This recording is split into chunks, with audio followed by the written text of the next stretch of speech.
Good morning. Good morning. Welcome to Community Unitarian Universalist Church. I'm Sandy Farlow, and I'm the worship associate and part of the team that works to bring these Sunday services to you wherever you may be. Welcome if you're here in the sanctuary. Welcome if you joined us online. Our speaker this morning is Nico Lang, an award-winning non-binary journalist, author, and media critic who has spent over a decade covering the transgender community and LGBTQ plus rights. They have been here in Texas for a few days on their national book tour to promote their book. Oh, I gave it back to you. American Teenager, How Trans Kids Are Surviving Hate and Finding Joy in a Turbulent Era. And I want to compliment your photographer there, Nico. That's a wonderful photograph of you. Yeah, it makes you look great. So Nico did a workshop here for us yesterday and read from his book, and it was really wonderful. We had, 20, 30 people, something like that. It was great. Nico grew up in Cincinnati, earned a bachelor's in international studies and a master's in communication and media studies from DePaul University, has bylines in major publications, including the New York Times, Rolling Stone, Esquire, The Washington Post, Vice, The Guardian, and the LA Times. They were named the 2023 Online Journalist of the Year by the Los Angeles Press Club, among many other prestigious awards. So welcome, Nico. We are so pleased that you can be with us in your mad tour of North Texas.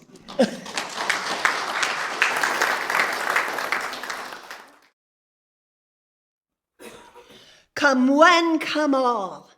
Come with your missing pieces and your extra screws. Come with your hard edges and your soft spots. Come with your bowed heads and your upright spines. Come all you flamboyant or drab, verbose or quiet, fidgety or lethargic.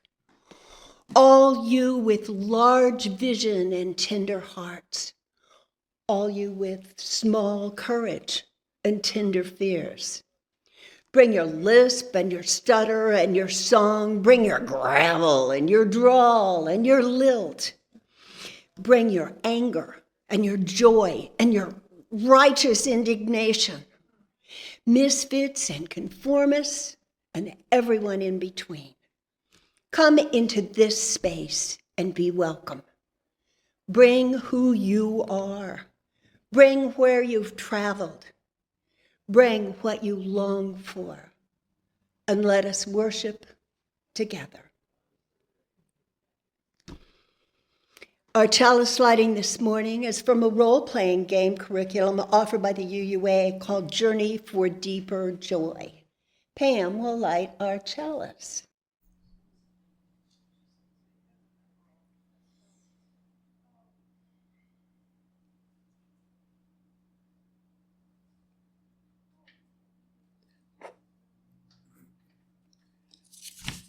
Welcome, journeyers, to the beloved community we're building.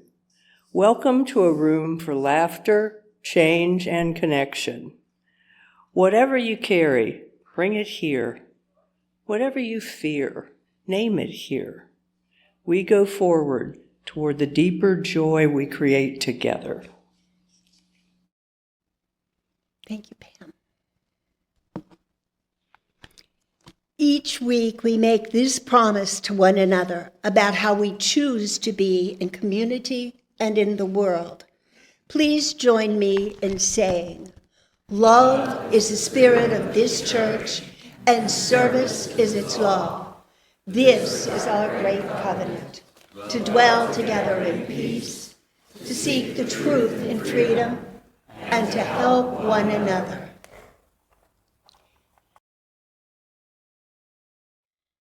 The Reverend Jami Yandle, they, them, theirs, serves as a Unitarian Universalist Association's transgender support specialist, ministering in the office of the Vice President of Programs and Ministries. For those of you who have ever gone to DBLE, Jami, they work for Connie Goodbread. So that's a pretty great position to be in the UUS. She's a wonderful leader. In this role, Reverend Yandle provides spiritual support and direct care for the trans and non-binary community within and beyond the UUA. I love this poem, so I'm sharing this with you this morning. It's called Dear Trans Kin. Dear trans kin, I love you because you live all the way out loud. I love you because you show the world there are more colors than black and white, colors we didn't even know existed. I love you because you are so damn beautiful, not in the way the world defines beauty, for the record, though you are beautiful in that way too, but in the way truth becomes radiant when it finally has a body, wider, deeper, more expansive than anything we were taught to imagine. I love you because your courage and tenacity are a masterclass in becoming, in choosing yourself, in choosing life, in refusing the lie that you were ever meant to be small. I love you because you are a living, breathing proof of God's imagination. Proof that creation is still unfolding. Proof that holiness has not finished yet.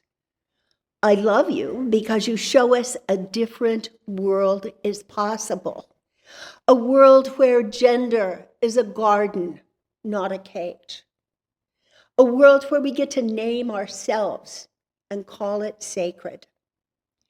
I love you because you remind the world about joy, the defiant kind, the glitter on your cheeks, laugh too loud, survive anything kind. The kind that says, we are still here. I love you because you sparkle and shine and refuse to shrink, even when shrinking would be safer. Even when the world gets sharp. Even when being visible costs something. I love you because your transness is not something you overcame, it's something you are. A song you refused to silence, a truth that kept burning.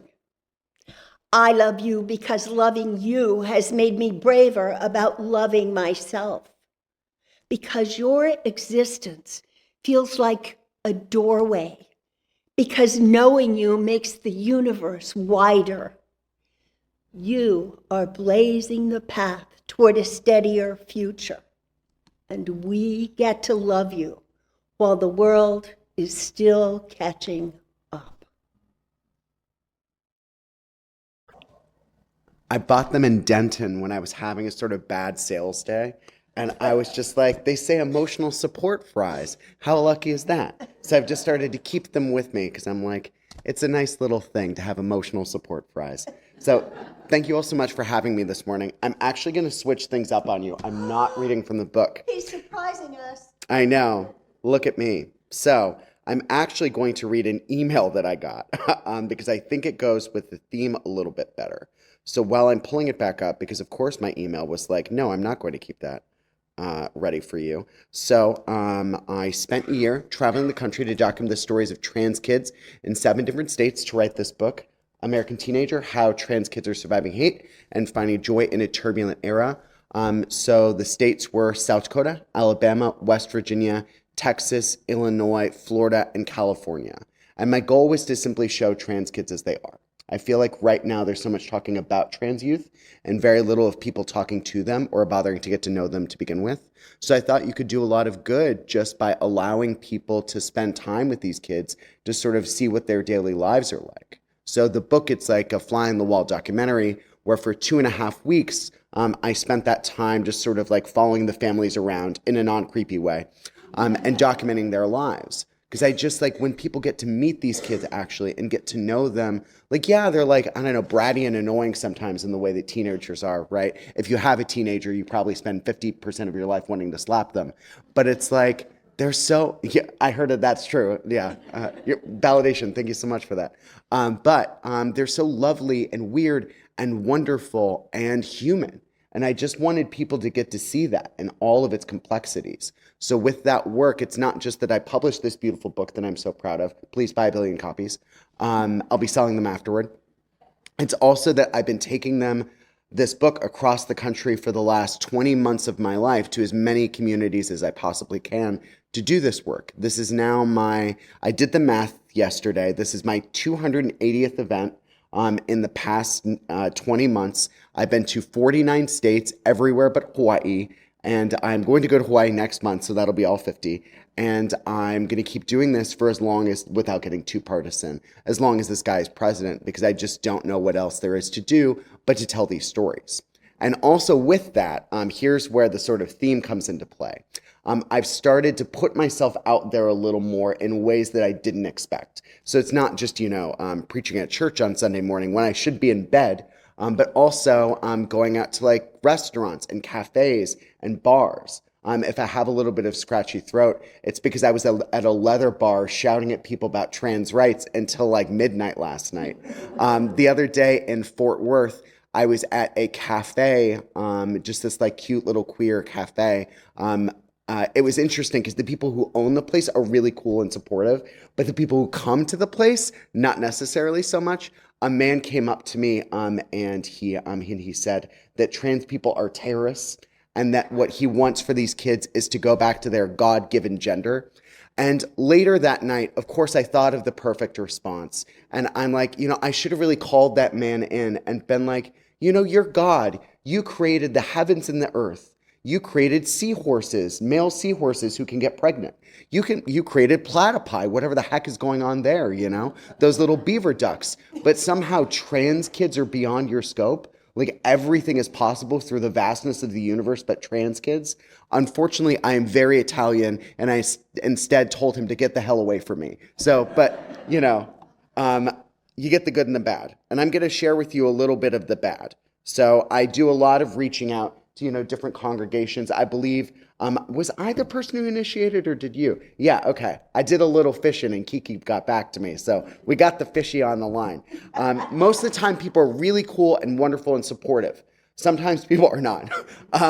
There was this church in a city, I won't say the name of, Philadelphia, where when you mean to not CC someone and the response email, but then you accidentally do. He did that, and he did not mean for me to see this message. He said, Nina, I'm not sure how or why this person is contacting us. We should not engage anyway, formally or informally, with this group. Of course, the name of OSJ is not to be listed in having any association with this organization. Thanks, Father Frank Hanafy, SJ, in Philadelphia. And I was once voted most confrontational in college, and I take a lot of pride in that. Yeah, right. I take a lot of pride in that, and I really hope to just live up to that title every day. It's a real burden, but an honor that I try to put forth into the world. And so I was in the middle of typing out a response before I even finished the email. I was like, I'm on this. So I said, Hi, Father. I assume you didn't mean to CC me. Oops. But since you did, I'll respond. I've been engaging with faith groups across the country about this work for several reasons. I'm a person of faith. I grew up in church, and 4 of the families in this book are families of faith: Baptist, Evangelical, Episcopal, and Muslim. The Muslim family also includes a parent who is Jewish, but converted to Christianity later in life. LGBTQ+ issues cross all walks of life and faith traditions, as I'm sure many of your congregants know. And I like to rub his nose in it there. In fact, many families of trans youth seek out affirming congregations after their kids come out to look for resources and find community. Many areas don't have LGBTQ+ community centers or even pride events, so your local welcoming church becomes the next best thing. That's another reason that I've wanted to engage churches in this conversation. I want to meet folks where they actually are. and thus far so many congregations have been incredibly supportive and kind. You may notice that one of the events in southern New Jersey next week is at a local UU church. Can I get a woo for that? Yeah, slay. And like 100 people turned to that. That was great. In January alone, I have 3 church events lined up. I don't need anything from y'all or even a response, and I believe the reply I saw made clear your stance on this. But the way I found your congregation is through gaychurch.org, the same way that I've been having great conversations with amazing people of faith across the country. I'm super excited to continue those discussions. A lot of people need them right now. And then I said, because I really wanted to be shady, have a blessed week, everyone. And thanks for creating space for people. It's important work. So, with my reading, and the fact that you carved out space, in the sermon, what would you call it today? Oh, you're a message. No, You could be a homily. the stuff before then. The stuff that leads up to this. Ritual. The ritual. Thank you so much. You're doing great.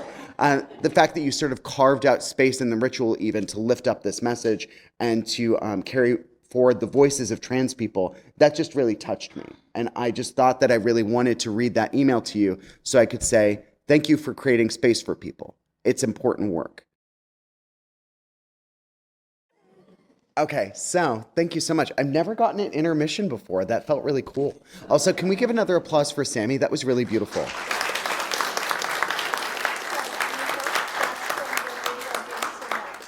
picked that up to play for you this morning. I love that. Well, thank you so much for that. Also, I love that you can just do whatever you want. It's great. What freedom. When I was thinking about the message I sort of wanted to send this morning, I was a little stuck because I wanted to say something that was different from what I normally say. I've done 280 of these things, right? And you sort of have a little bit of a script, right? There's something, there's talking points you hit and things that you just say to everybody because you want to make sure to get the message out. But if I was being given the space, I wanted to say something really special. I wanted to sort of return that gesture of being given a platform that just felt like a good thing to do. And weirdly, I workshopped all these different things, right? I was like, well, I could talk about this. I could talk about this. But then strangely, of all things, and I don't know like how the universe led me here, but it did. I was on Threads and I saw a post from someone talking about I know this is like layers here. I'm talking about a red carpet interview with Anne Hathaway, the actress, who is in like 5 movies this year. She's a busy diva. I've seen a couple of them already. That she has Mother Mary that's out right now. Don't see it. I'm saving you your money. Just watch the trailer. It's just as good as the movie. There's The Devil Wears Prada 2, The Odyssey, something called The End of Oak Street, and then another thing that's coming out that I'm sure she'll be fabulous in.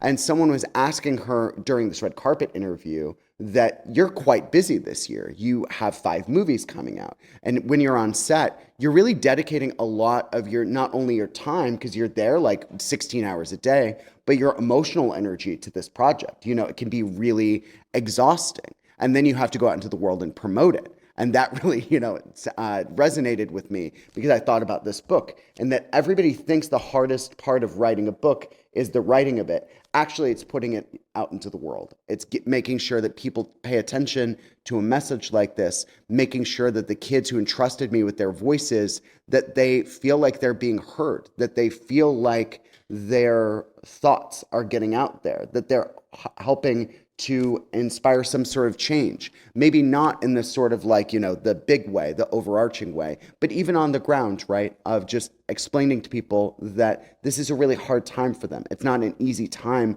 for trans kids in this country, and we all need to do something to fight. It's really exhausting getting that out in the world. I sleep very well, and that the moment I get to bed, I pass out almost immediately. Kiki asked me if I slept well last night because I'm staying with her, and I almost laughed. I'm like, oh, Diva, I always sleep well. A couple nights ago, I slept so well that I actually fell asleep with my phone in my hand while trying to set the alarm. I literally fell asleep before I could hit the button. And I woke up in that same position the next morning. So tiredness is something I think about a lot. But I thought she had something really profound to say on the subject that actually really, I think, intersects a lot with people who are doing the work of justice. And if I think of a group of people in America who's doing the work of justice, it's UU churches.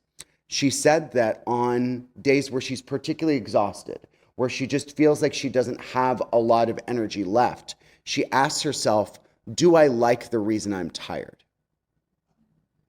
I thought that was really beautiful for, a lot of different reasons. One of them is that for me, I think I sometimes struggle with what to do with the tired in my body.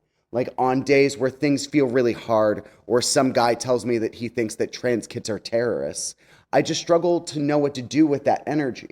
Like, how do I deal with this feeling right now? Like, friends of mine will tell me that you're just supposed to wait for the good days, right? That you have bad days or days that aren't as easy doing this work, because it all can't be rainbows and sunshines, or sunshine singular. But, you wait for that day where it does feel like things are paying off, that the message is breaking through. But I think that that's a lovely idea, but that doesn't help me in the right now. I need coping mechanisms for how I deal with this right now, this feeling in my body, this stress, this anxiety. How do I make sense of that? I'm a really big reframer. Like, I go to a Buddhist temple in LA that's really all about reframing, right? It's always about, the world is filled with suffering. How do we deal with the suffering? How do we make sense of the suffering? How do we live through the suffering and experience joy in the middle of the suffering? And I thought that what she said, weirdly, was really great advice for that, because it's not looking toward the future as bringing this joy that will be here eventually, but what do we do with this right now? And what we do with this right now is we look at that tiredness as a manifestation of the work that we're doing, of the good energy that we're putting out into the world, of the deeds that we're doing every day. So frankly, if you're tired, that's kind of a backhanded compliment to you. I think someone who's ever parented knows that parenting is exhausting, right? Especially the more children you have. All of my friends who have one kid say that when they had two, they didn't realize it was a whole nother ball game when you add multiples into the mix. One of my best friends back home, she has 5 children of her own, and then through her most recent marriage, she now has 3. She's tired all the time. She experiences levels of tired I cannot even fathom, right? But I know the joy that she feels in that tiredness. I know the joy that she gets from her children. I know the joy that she gets from seeing them walk forward in the world into their purpose. And I get the same joy through this book, that often people ask me if I keep in touch with these kids. Like, do we still have contact? Do we still talk? And I laugh and I'm like, these people are like my family now. We talk all the time. I'm always sharing them little memes and texting them. Wyatt, who's the first kiddo in the book, this band that we both like, who went on like a 30-year hiatus, which is quite a hiatus, just released a new album, and I freaked out, and I texted him immediately, even before I'd listened to it, and I was like, you wouldn't believe it, American football has a new record out. And then 15 minutes later, I can speak words, I had to text him back and be like, okay, actually, it's not very good. But, yeah, oops, really jumped the gun on that one. But going out into the world and carrying their stories forward, I couldn't be more grateful for this tired. I couldn't be more honored to be this tired, because I know what it's for. It's for people that I love, people that I hold dearly to my heart, people that I believe should have the same rights and protections as everyone else. For some reason, we're not there yet as a country. We've decided that it's life, liberty, and the pursuit of happiness, except for trans kids, except for whatever population we've decided we don't want to have those same protections today. Like, maybe it's trans kids, maybe it's Muslims, maybe it's immigrants, maybe it's women seeking reproductive care. But that sort of love is so conditional, based on, do we believe that you're deserving of the same rights as everyone else? Do we believe that you're a human being? Do we believe that you're an American? And these kids are all of those things and so much more. So to be able to fight for that, I love this tired. I love this tired every day. Sometimes it stinks, but it's an authentic tired. It's a beautiful tired. So I think I wanted to express to people that I know people in my life are going through a measure of the same thing. I think all of you are much saner than I am, and you've not decided to traipse across the country for 4 years trying to make this earth a better place, which, frankly, good for you. Don't do this. It's terrible. I would never recommend this to anyone. All my friends are trying to beg me all the time, please stop. We want you to come home. Don't do this anymore. But I see that tiredness in the people I work with every day. I was just in Houston for this book, and when I first got there, I would notice that I would try to talk to people about what was happening to trans kids and to the LGBTQ plus community more broadly. And sometimes I was talking to queer people themselves, but often I was talking to allies. And I would see this kind of shell shock in people's eyes, that people wouldn't talk to me or engage. And it wasn't that because they don't love these kids or they don't believe in equality. It's because they were just so exhausted. Because something that a certain political party that I won't say the name of, Republicans, has gotten good at is just sort of beating the battering ram of this over and over and over again. That when we saw HB 1520, or no, HB 2 in North Carolina in 2016, it was one anti-trans bathroom bill that was implemented in North Carolina. It only lasted for a year because there was such national backlash that they had to repeal it. So Republicans changed their strategy. They were like, instead of one HB2, we're going to introduce HB2s all across the country, all at the same time. We're going to introduce so many that it makes them really hard to fight, that it exhausts people and it wears them down. I was just saying this yesterday, that in 2016, 60 anti-trans bills were introduced. Last year, 1,000 were. This year, we're about to see even more than that. And it's designed to make us exhausted. It's designed to make us tired. It's designed to make every person that I saw with real trauma in their eyes traumatized. And so traumatized that you can't turn out for something like this. You can't fight for these kids anymore because you're just fighting for your own survival. But I don't want to shame that. I want to make space for that and to say that I understand. But for everybody who is still showing up, even though they're exhausted, even though they're tired, even though our president threatened to nuke 80 million people a couple weeks ago, and we all just have to move on with that as if everything's normal and okay, even though it's profoundly not normal and it's profoundly not okay.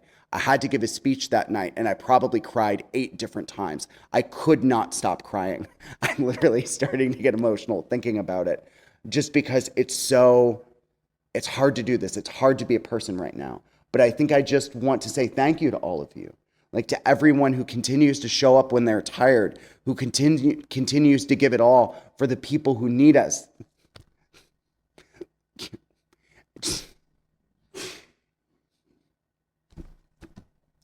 These kids, they're not just people in my book. They're my family, And to see people fight for your family, it just means the world to you. So thank you. I'm so grateful. I'm so grateful to Kiki for bringing me here and for letting me cuddle with your beautiful cats. She has this gray cat that she likes to talk shit about, but I think he's a really lovely guy, and I had a really good night with him last night. He took good care of me, but I'm just so grateful for you doing this work. I'm grateful for you for fighting when so many people can't be here. Look at these seats around you. Every single one of these seats that's empty right now is someone who would like to be here but can't. And the fact that you're taking up space for them, even when it's hard, that means a lot. So I want to give you all, when you applaud, don't you dare applaud for me. Applaud for yourselves. That's the part where you applaud for yourselves. Yeah. Thank you. And I'll say, if you liked me crying in front of you, I'm going to be here afterward. I'll do it again for you if you really want. I'm going to be selling books. Please consider buying one. Please consider buying more than one. I sometimes look at my work as planting the seeds right now, planting the seeds in as many places as I can all across the country. But I know how that work goes even farther when other people help me plant seeds. So consider buying books for other people in your life that really need it, Yeah, I think know a couple people like that. Think about it for a little free library. Thinking about it for a big free library. Think about handing it out at the county fair if you really want to. But we'll talk about that. But for right now, I just want to say thank you for being tired with me here. Also, there's really good coffee. So if you're tired and you need some of that, that's good too. But thank you. I really appreciate you all.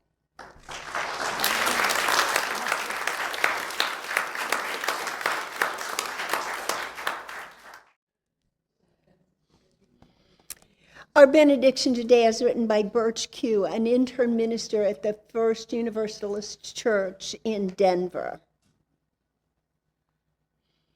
Take this as an invitation to imagine how wide the world can be, to face the closing doors before us and move toward the opening windows in our lives. Take this as an invitation to remember a critical truth, that none of us have it all figured out. That we help one another to grow and change, or grow and be who we've always been. Take this as an invitation to cross the thresholds of challenge, not on our own, not for ourselves alone, but side by side, spirits rising and expanding together. Let us go now to share our gifts and truths with each other and with this world. May it be so.